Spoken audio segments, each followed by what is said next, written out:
States House of Representatives, the Honorable Paul D. Ryan. Afternoon, everyone.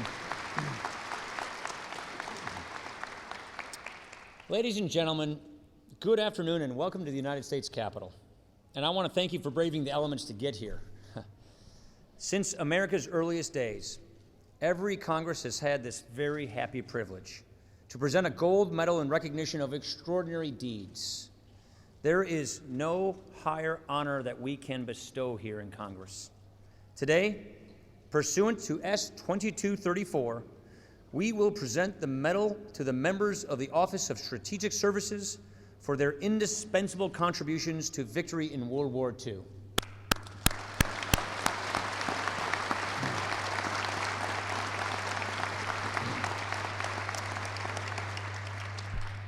The men and women of the OSS have never been collectively recognized for their heroism until this moment. We are so fortunate to have with us here a number of living veterans of the OSS. As we begin our ceremony, please join me in welcoming these American heroes.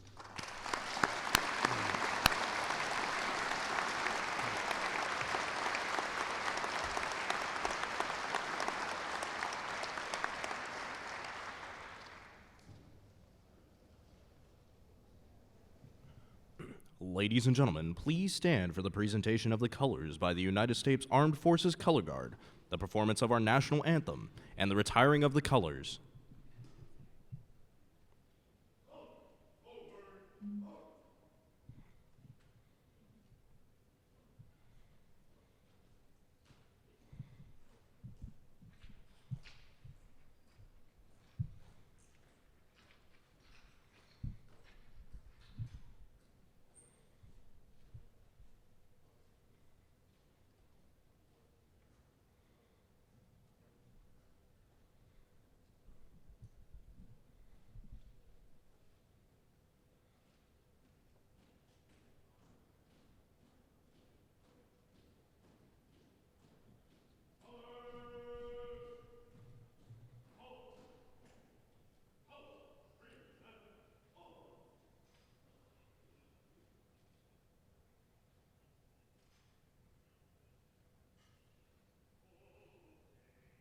You see, by the dawn's early light, what so proudly we held at the twilight's last gleaming, whose broad stripes and bright stars through the perilous fight o'er the ramparts we watched were so gallantly streaming, and the rocket's red glare, the bombs bursting in air, gave proof through the night that our flag was still there. Oh, say does that star-spangled banner yet wave o'er the land of the free and the home of the brave?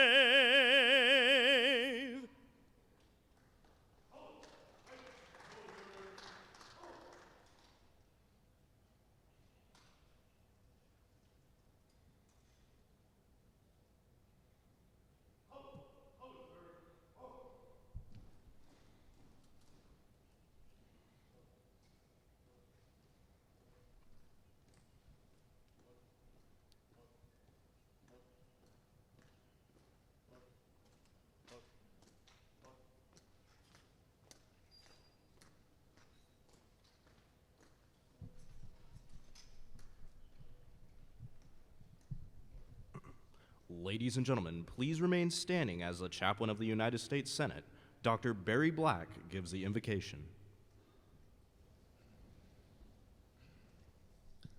Let us pray. O Lord, God of hosts, you stretch out the heavens like a curtain. With your eternal wisdom and love, you continue to protect, this land we love. Lord, we praise you for this opportunity to honor the Office of Strategic Services. We're grateful for this intelligence service, a predecessor of the modern Central Intelligence Agency, and for those who served so faithfully in it. Lord, you blessed them to coordinate espionage activities during World War II for all branches of the American Armed Services. We thank you for using OSS to develop innovative communication equipment that help bring about the defeat of the Axis powers. May your providential leading of the Office of Strategic Services remind us that you still rule in the affairs of humanity. Hasten the day when weapons of war will be no more, and when justice will roll down like waters and righteousness like a mighty stream. Bless this Congressional Gold Medal ceremony. We pray in your great name. Amen. Please be seated. Ladies and gentlemen, United States Representative from the 5th District of Ohio, the Honorable Robert E. Latta. Well, good afternoon. Thank you so much for being here today. Today is a day that we've worked hard for many years, and we're here to honor and recognize these brave veterans who Tom Brokaw proclaimed members of the greatest generation for their sacrifice, superior service, and major contributions during World War II. As you all know, the Office of Strategic Services was America's first effort to implement a system of strategic intelligence during World War II and provided the basis for the modern-day American intelligence and special operations communities.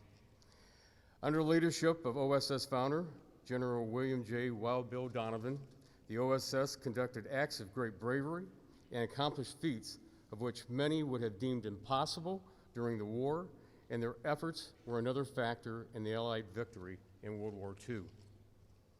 Let me highlight one veteran who is no longer with us, but truly was a member of the greatest generation, Arthur Art Jibilian, who was known as Jibby to his friends, passed away 8 years ago today. His daughter Debbie was able to join us from Ohio, but is watching from the live stream. During World War II, Jibby was a Navy radio operator who volunteered with the OSS and participated in the largest successful rescue mission of 513 downed airmen behind enemy lines in Yugoslavia, a mission codenamed Operation Halyard. Jibby stayed behind mission after mission during Halyard until the last airman was rescued on December 27, 1944. Jibby and the other veterans that served through the OSS have earned and deserve this recognition. They truly did attempt the impossible and dare the unknown. Congress and our nation are proud of you, and we are grateful for your dedicated service. This Congressional Gold Medal is one way that we can, as a grateful nation, say thank you.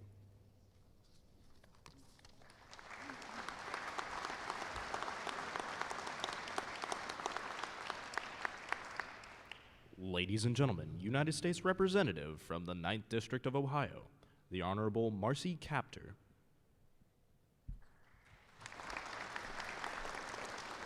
Good afternoon. Thank you, distinguished guests, service members, as well as the families of the Office of Strategic Services who join us. It is my deep honor to pay tribute with this Congressional Gold Medal to the valiant, elite, superior soldiers from all military branches who served in the clandestine OSS during World War II, the 20th century's time of greatest testing. Today's long overdue recognition comes 71 years after their gut-wrenching sacrifices for us. Here in Liberty's home, America finally honors these fine patriots. Our family's beloved Uncle Tony, Army Corporal Anthony Rogowski of Toledo, Ohio, our mother's brother, served valiantly in the OSS from 1942 to 1945. Awarded a Bronze Star. Never bragging, he told stories of parachuting at night down to battle in foreboding jungle warfare in Burma. Technically, he was classified as a driver, describing the road conditions as pure hell. And I read his words. To be frank with you, the roads are pure hell. When it is dry, you can't see 10 feet in front of you. And when it rains, you have a job on your hands, keeping the truck on the road. The roads are mostly rock and clay. And brother, when the rain falls, it's going out on a steering wheel and a prayer. I'm not kidding you a bit. The highest mountain we climbed was 14,800 feet, and it was during the rain. All in all, we crossed about 25 mountaintops on our run. We have to drive like hell to make 100 miles. One place we only make about 90 miles in 10 hours and burn about 50 gallons of gas doing it. So that gives you about 1.5 miles to a gallon of gas. On the whole run, we average pretty close to 2 minutes to 2 miles to the gallon. Our run is about 2,800 miles, and most of the road is rough, and we have about 300 miles of smooth road on the run. On our last trip, we had 10 trucks and broke 18 springs on them. I didn't break any of mine, but I did have 12 flats. His home, Toledo, dubbed Jeep City, should be proud, as Uncle Tony wrote in 1945. One thing that outlasts anything around here is Willie's Jeep. They outrun all the other vehicles by a long run, and boy, can they take a beating. Like many others, we still today do not exactly know where he and the other 12,999 Americans served. His letters back home were censored. He simply wrote China atop his letters home. It is likely he served building either the Burma or Lato Road, probably near the famous OSS Detachment 101. Their grit made possible the entry of Chinese and American forces to fight against Imperial Japan, and like Tony, many of these extraordinary Americans went unrecognized until today. Even when I inquired with the National Defense Personnel Center about Tony, they stated, "The veteran is not in our files." Far too many of his OSS compatriots, unknown to history, paid the ultimate price for liberty. Others came back wounded. Many vets were haunted by memories from the battles in which they had been engaged. Uncle Tony was stabbed in a foxhole by Japanese infantrymen. He later contracted malaria and suffered for years until his early death at age 57. May I ask his family, who is here today, his daughter Roseanne, his granddaughters Carrie and her husband John Adler, their daughter and son Abby Rose and Andrew, and granddaughters Kelly and Kristen to stand. They are in the audience with us today.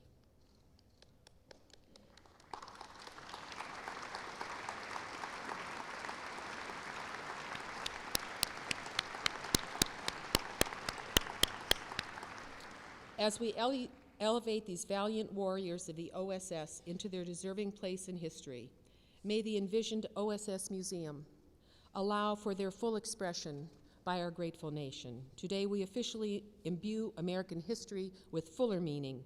This gold medal ceremony, long overdue, awards our patriots the nation's honor they have richly earned. It has been written, eternal vigilance is the price of liberty, and I would add, truth and gratitude are our gifts to them. Onward, America, onward, liberty.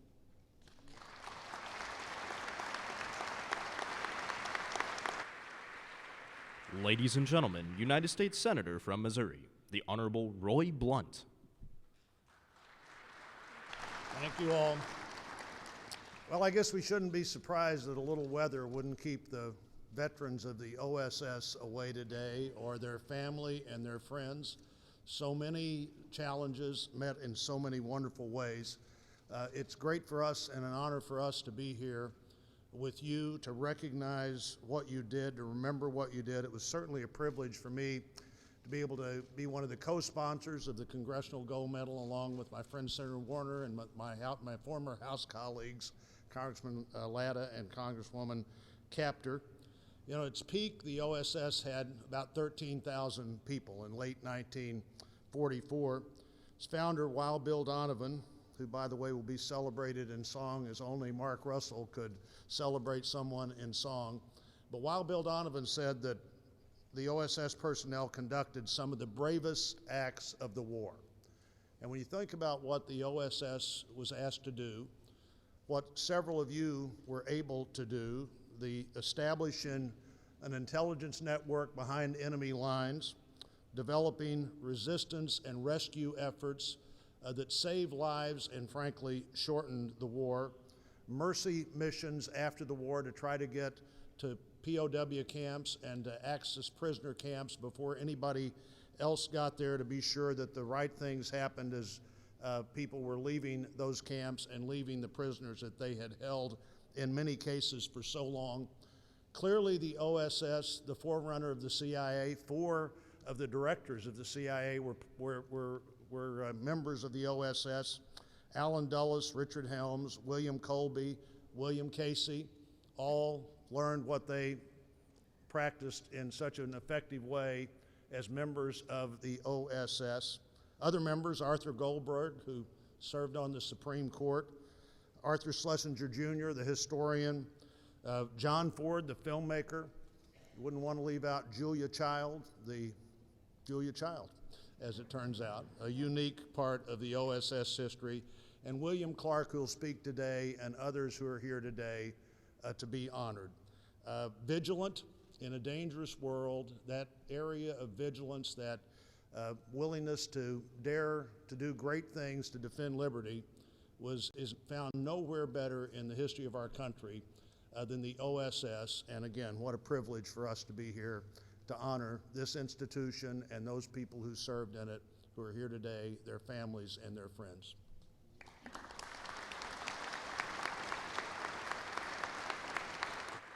Ladies and gentlemen, United States Senator from Virginia, the Honorable Mark R. Warner.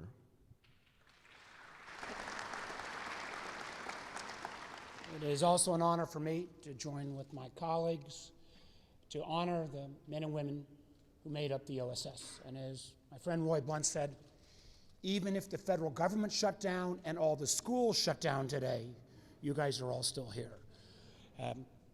Think back, I guess, 75, 76 years ago, summer of 1942, when in many ways the fate of our country hung in balance. The threat of the Nazis, the threat of the Japanese, and an individual I would have loved to have met, Wild Bill Donovan, came with an idea to President Roosevelt about putting together a group of brave individuals that would serve in a non-conventional way to try to bring the war to an end. Those OSS volunteers volunteered to jump in when, frankly, America needed them, and they answered the call without hesitation. Now, sometimes hearing the stories of those veterans makes you realize that the Hollywood movies have nothing on what those men and women did during World War II. I'd like to call out 2 from the Commonwealth of Virginia. One was a veteran from Woodstock, Virginia, OSS pilot John Billings, who volunteered for a risky nighttime mission to fly a 3-man OSS team deep into Nazi territory. These, in effect, the folks that they were letting out were the real, excuse my language, inglorious bastards who parachuted into the Austrian Alps, posing as German officers. And then Lieutenant Billings navigated his B-24 Liberator at a low altitude and was able to get those guys down and then get out safely. Another was Arthur Reinhardt, also from Virginia, who served as a radio operator, cryptographer, and part of a 2-man secret team who served behind lines in China, who's also here. There are many people to thank, but I want to particularly thank the OSS Society. This act shouldn't have taken this long, but your diligence, your commitment, and now the fact that the OSS veterans and their families and those who passed will be honored with the highest civilian honor honor, the Congressional Gold Medal. That day has finally arrived. Congratulations on your service, and congratulations for all who helped make this happen. Thank you all very much.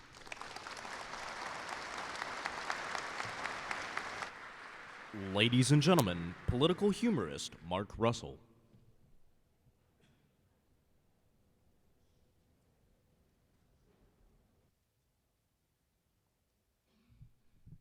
As you were. How many here are from Buffalo? Anybody here from Buffalo? I'm from Buffalo, and I have a winter home there. A winter home, and that's okay. The best description of the OSS that I ever heard was that the OSS is a group of very dangerous senior citizens. Now, when those dangerous senior citizens ask you to jump, you just salute and say how high, and that's why I am here. You guys are the salt of the earth, you OSS veteran. You are the real deal.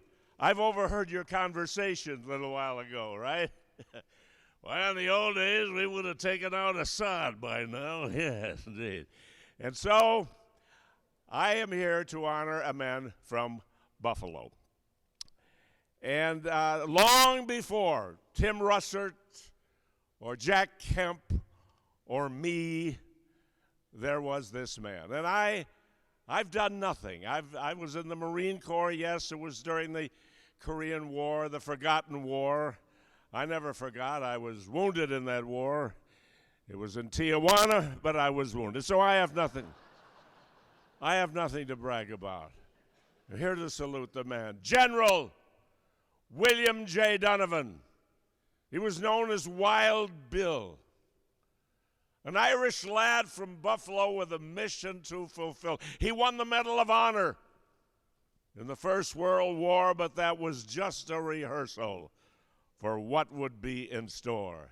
He then became a lawyer. That was back in the day. We won't hold that against him. No one's perfect, as they say. As war clouds gathered with all Europe in distress, intelligence was needed. So they formed the OSS with the Office of Strategic Services. The Allies would be saved. And while Bill Donovan helped put Hitler in his grave, the OSS became the CIA to carry on the fight against the flak from the enemy. Congressional oversight. You can draw a line from Donovan to the CIA, which led to the Navy SEALs at Abbottabad just to serve bin Laden's dead. There are unnamed stars on Langley's wall, enshrined in secrecy. And with Wild Bill Donovan, they kept our country free. Thank you.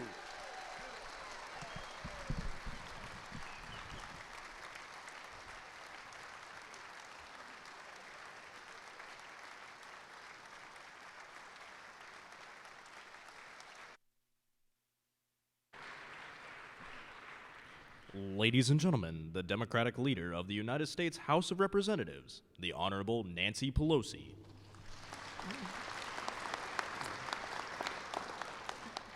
Friends and colleagues, good afternoon. Mark Russell, wow, wasn't that great? Wasn't that great? Oh, no. Thanks for putting me behind Mark Russell in the speaking order, whoever did this. Let me begin by thanking my colleagues, Congresswoman Marcy Kaptur, Congressman Bob Latta, Senator Mark Warner, Senator Roy Blunt, and Senator Angus King for their tireless effort to make today possible. Thank you. And what an honor it is for all of us to join them in welcoming you under the leadership of our Speaker, Speaker Ryan, and our leader in the Senate, Mitch McConnell. We're pleased to welcome you. Thank you, and especially thank Charles Pink and William Clark, whom we'll be hearing from later, as representatives, so many of you and your families who are here today. We know that this gold medal ceremony is particularly meaningful for Marcy Kaptur, whose uncle Tony proudly served in the Office of Strategic Services. Marcy, thank you for sharing his words with us today. It made it so special. To the heroic veterans of the OSS, thank you for your extraordinary service on behalf of the Allied cause. We are so blessed by the honor of your presence here today. As the longest-serving member of the Congressional Intelligence Committee, I know very well, but couldn't possibly know as well as you, how great your contribution was to the success of America in World War II. And so my personal privilege to welcome you on behalf of many of my colleagues, or many House colleagues and Senate colleagues who are here today. And in intelligence, and when we're, especially in some years gone by, force protection was the purpose. Many other things in order to scout, to prevent our troops from getting into danger, to protect our troops. So not only did you perform your own heroic duties, you saved endless lives. Endless lives. That makes us all so very proud. I hope you take great satisfaction in the recognition that everyone knows what you did. For too long, the contributions of the patriots of the OSS has been shrouded in secrecy. It's the nature of the business. Your heroism hidden from the public, the American public. Together, today, we gather in Emancipation Hall to shine a bright light on the exceptional valor and superior service of these men and women. By bestowing the highest civilian honor the U.S. Congress can give, our nation extends our most humble gratitude to you, our heroes. We celebrate your vital role in bequeathing precious liberty and preserving freedom for America and for the world. And we ensure the sacrifices, as we ensure the sacrifices that you made, the dangers you endured, the contribution that you made, and the cost to your families for your heroism and your patriotism. That will all be rightfully remembered and recorded in the pages of history. During the darkness of World War II, the men and women of the OSS fought bravely, men and women fought bravely, brilliantly, and broadly. Across the world, in Nazi Germany and on the beaches of Normandy and Yugoslavia, the French, North Africa, and in Burma and Japan, you aided the resistance, raided enemies, and rescued prisoners of war. It's a source of great pride that 1/3 of OSS patriots were women, including Virginia Hall, one of the first civilian women to earn the Distinguished Service Cross. Virginia, a saboteur and spy, helped train 3 battalions of French resistance forces, mapped drop zones, arranged safe houses, and assisted prisoners of war in central France, all with a prosthetic leg.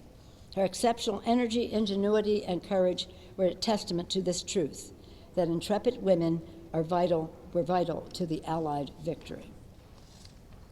Yet the legacy of Virginia Hall and other OSS service members had endured far beyond the war effort. The intelligence networks and structures that they forged would lay the foundation for our post-war strength for decades to come. When OSS Director Bill Donovan passed away, President Dwight Eisenhower was reported to have said, "We have lost our last hero." Imagine being called a hero by President Eisenhower. Imagine. The Bill Donovan, Virginia Hall, and the members of the OSS were not the last heroes. They would inspire countless others to answer the call of service and sacrifice for freedom and liberty. May the OSS heroism be a lesson to us all that a few determined men and women can change the course of history, and you did just that. OSS veterans, for your brilliance, bravery, and exceptional daring, we are very grateful and very honored to bestow on you the Congressional Gold Medal. Thank you for making us worthy to bestow that honor on you by your presence here today. Thank you.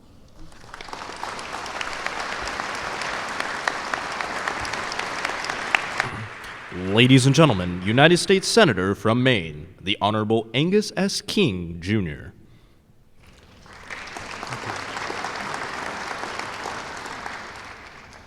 Some years ago, I was invited to a ceremony in a small town in northern Maine honoring a young man from that town who had fallen in Somalia and received the Congressional Medal of Honor. That ceremony, like this one today, started with the color guard and the national anthem. And I listened to the national anthem that day in a way that I never had before. I actually listened to the words and I noticed something. And it turns out, almost uniquely among national anthems and national songs across the world, our national anthem ends with a question. Oh, say, does that star-spangled banner yet wave o'er the land of the free and the home of the brave? That's a question. And that question has to be answered in each generation, and I believe the answer to the question is contained in it. The land of the free and the home of the brave. As long as we are the home of the brave, we will be the land of the free. And that's the message of the last line of the national anthem. I'm especially honored to be here today because a member of my family served in the OSS, my wife's Uncle Bob. Bob Salstein from Milwaukee, Wisconsin. His grandfather was an immigrant, and the family was so delighted to be in America, they named Bob's father Benjamin Franklin Salstein. BF, he was called. And Bob Salstein was in the OSS in Burma. And we've already heard about the bravery and entrepreneurialism, if you will, of OSS veterans around the world in the most dangerous missions. He was in Burma, ahead of the U.S. liberating troops, dealing with Japanese pockets of resistance, and they ended up recruiting something like 11,000 Kachin tribesmen in Burma, and they became known as the Kachin Rangers. This was OSS 101. Bob Salstein, all his life, said that his work with the Kachin Rangers, with OSS 101 in Burma, was the most important work of his life. And I would tend to agree, because he was one of the brave that enabled us to remain the land of the free. And I guess the easiest way to characterize it, particularly realizing how few people were involved in the OSS, 13,000 is the number I've been told, 35% of which, by the way, were women. 35% were women, 13,000 people. And I think the words of Churchill about the RAF apply in this case. Rarely in human history have so many owed so much to so few. So it's an honor for me to join my colleagues here today and recognize those of you who are here and those who aren't here, like Uncle Bob, for what you did for our country, for what you did for your communities, for what you did for all of us. Profound and sincere thanks.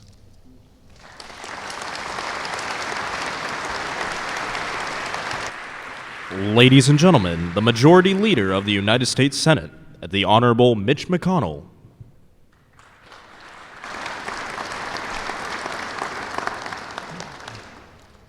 As we've been hearing today, the ranks of the Office of Strategic Services included quite a cast of characters. We've heard about Wild Bill Donovan, the visionary leader intent on sowing the dragon's teeth and breeding chaos behind enemy lines. There were celebrities like Marlene Dietrich and future celebrities like Julia Child, all-star academics like Arthur Schlesinger. I'm partial to the story of Mo Berg, an Ivy Leaguer turned journeyman Major League Baseball catcher who gave up trying to hit curveballs and started throwing curveballs to the Nazis. Mo parachuted into occupied Yugoslavia, and he eavesdropped on German physicists. The history of the OSS is packed with these kinds of dramatic exploits. Saboteurs, like Colonel Frank Gleason, slowed the Japanese advance across China, demolishing hundreds of railways and bridges. Undercover operatives, like Colonel Peter Ortiz, stared down Nazi officers, laying groundwork for the Allied invasion. Pilots, like Captain John Billings, flew low and slow through the Austrian Alps, deploying agents behind enemy lines to hasten the war's end. These exciting tales feel tailor-made for the history books or the silver screen. And truly, this heroism did indeed make history. Its impact can't be overstated. President Eisenhower once said that even if the OSS had done nothing besides its intelligence gathering in advance of D-Day, the whole enterprise would still have been worth it. Just where did these fearless men and women come from? The Office of Strategic Services hosted more than 24,000 personnel. Some were service members, transferred from other units. Others volunteered after hearing this invitation broadcast over base loudspeakers. Here was the invitation. Wanted, volunteers for immediate overseas assignment. Likelihood of a dangerous mission guaranteed. Still others were civilians who leapt at the chance to serve. Some spent the war deep in cloak and dagger operations. Others manned radios or pored over research. Some would go on to post-war fame as statesmen and celebrities. Others returned to the richness of the ordinary American life they had just fought to defend. Like Louisville, Kentucky draftsman named Edward Becker, or a Boyd County farmhand named Wilson Barker. But altogether, they, the men and women of the OSS, are its greatest legacy. That legacy gave us the CIA, where brave Americans have continued risking everything to keep us safe. And it helped lead to the Navy SEALs, the Army Special Forces, and the Air Force and Marine Corps Special Operations Commands. Quite a family tree. But deeper than institutional history, it is the spirit of these veterans that endures. Their pluck and patriotism prove that any American could rise to defeat the foes of freedom. So it's our privilege to salute the OSS veterans present today, and our duty to give thanks to those who have passed on. How fortunate we are that these heroes answered the call.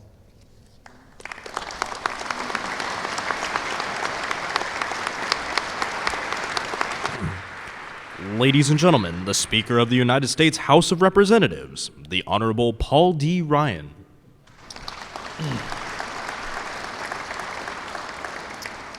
It is now time for the presentation of the medal, a moment that I know so many of you have been working for so long.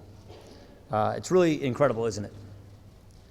When you think about how high the stakes were and how nothing like this had ever been tried before. But Bill Donovan said, go ahead and try it. And it worked. It worked brilliantly. The OSS may seem like something out of the movies, and yes, as you have heard, some of its members were. But there are certain roles that only history can cast. What else could have brought together such far-fetched ideas and so many far-flung people together? What other enterprise would Julia Child have had in developing a recipe for shark repellent? Or Virginia Hall. This is one of my favorites. Virginia Hall, who lost her leg before the war, but still operated behind enemy lines in occupied France, transmitting messages using a radio that looked like a suitcase. Or there's Jumpin' Joe Savoldi.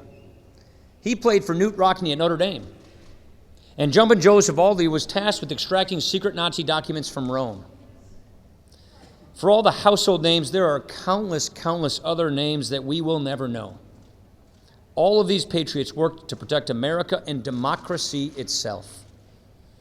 They passed on a sense of duty and daring to today's intelligence professionals. They preserved a spirit of freedom for our children. And so, for the men and women of the OSS, those glorious amateurs who struck a decisive blow to fascism, the United States Mint has struck a gold medal, which we present now on behalf of a very grateful nation.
Ladies and gentlemen, President of the OSS Society, Charles Pink.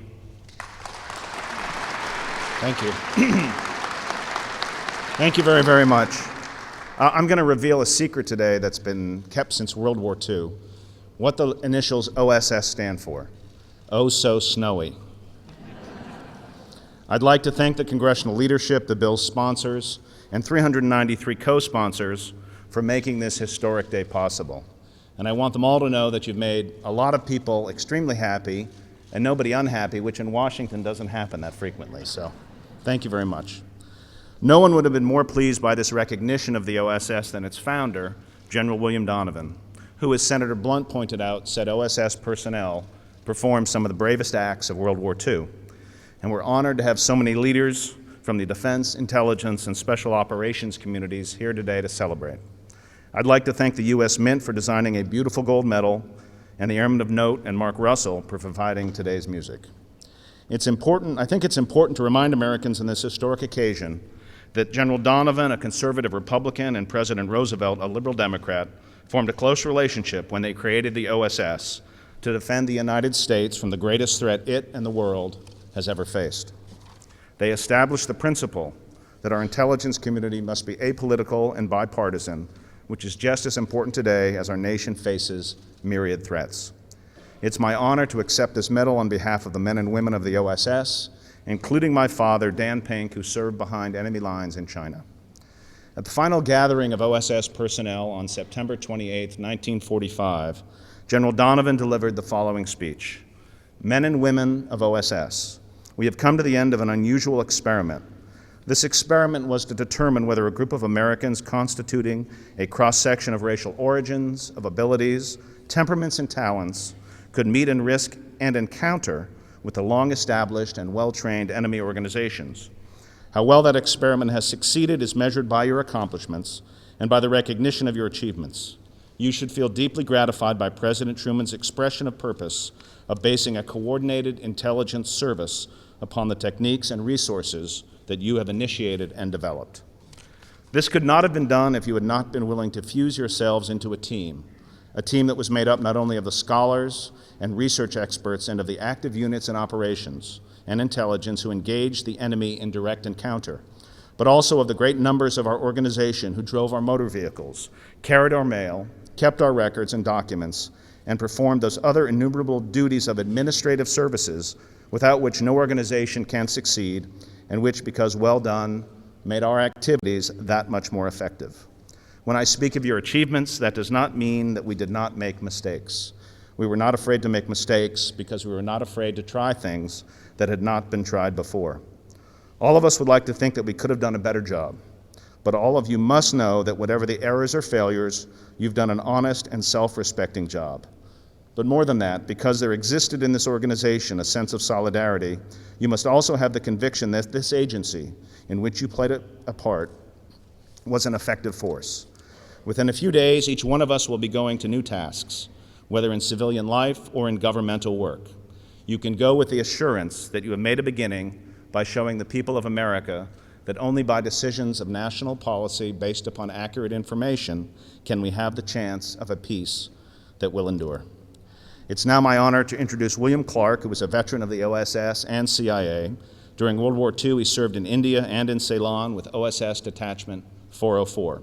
While with CIA, he was attached to the United Kingdom's Ministry of Defense's Joint Intelligence Bureau in London, and he also served as a technical advisor to NATO's Coordinating Committee.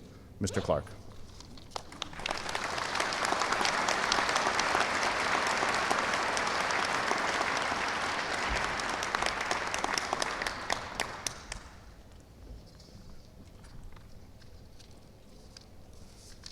Members of Congress, members of the OSS Society, and especially those veterans of the Office of Strategic Services that are here today.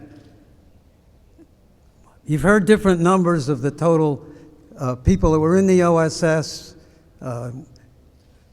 One was 24,000, I think Senator Mitchell mentioned. I've also heard 13,000. The most alarming figure I've heard is that there are only about 100 of us left. So I salute the 20 or so of you who are here this afternoon.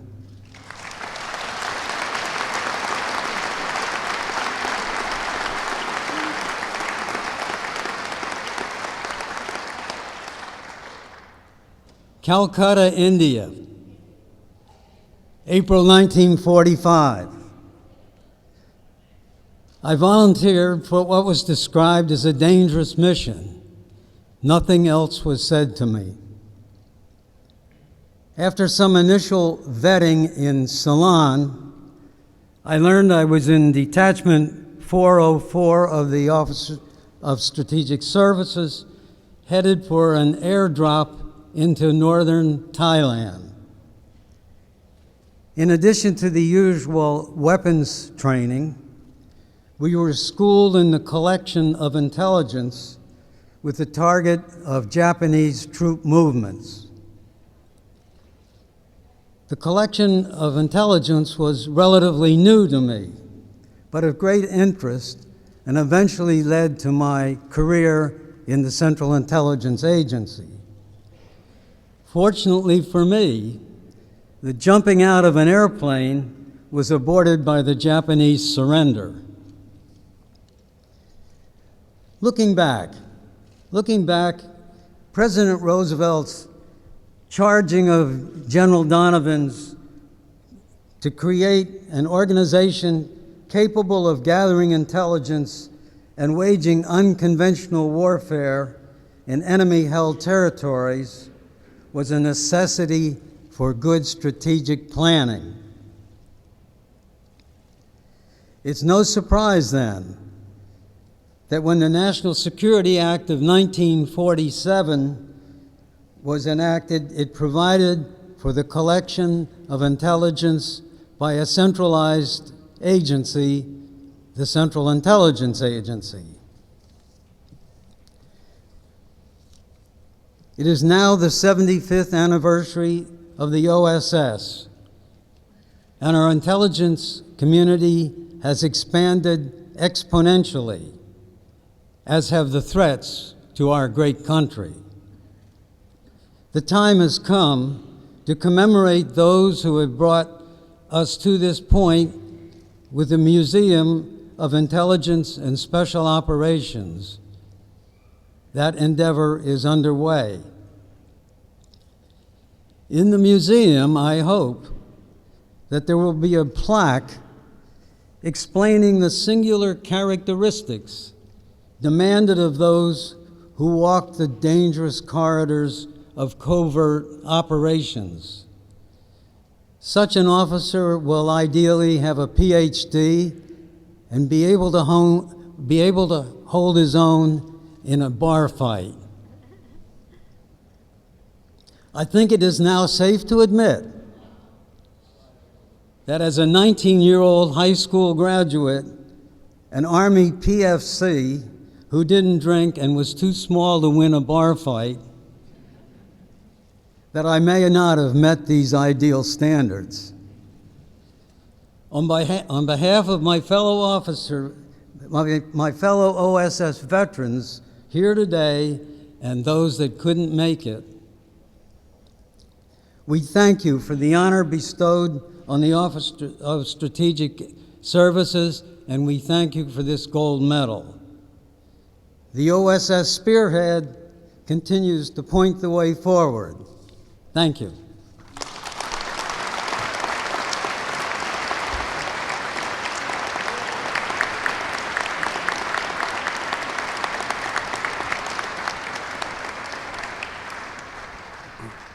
Ladies and gentlemen, please stand as the Chaplain of the United States House of Representatives, Father Patrick Conroy, gives the benediction.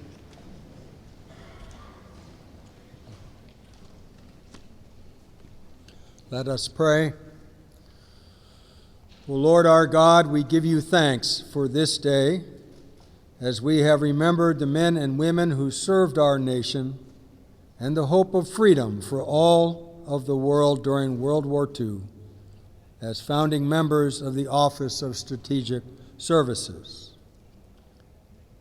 The OSS organized, trained, supplied, and fought in the war throughout Europe and Asia and played a decisive role in America's victory over Axis forces. Comprised of civilians and military branch personnel, their missions resulted in some of the bravest acts of the war and forever changed the course of history. May those who made the ultimate sacrifice, those who etched out historic victories, be assured of this nation's appreciation of their pioneering methods of engaging the enemies of freedom, and may their heroic example inspire patriotic Americans well into our future. Lord, bless all women and men in military service and other service to our country and their families. God, bless America and grant us peace both in the present and with you forever. Amen.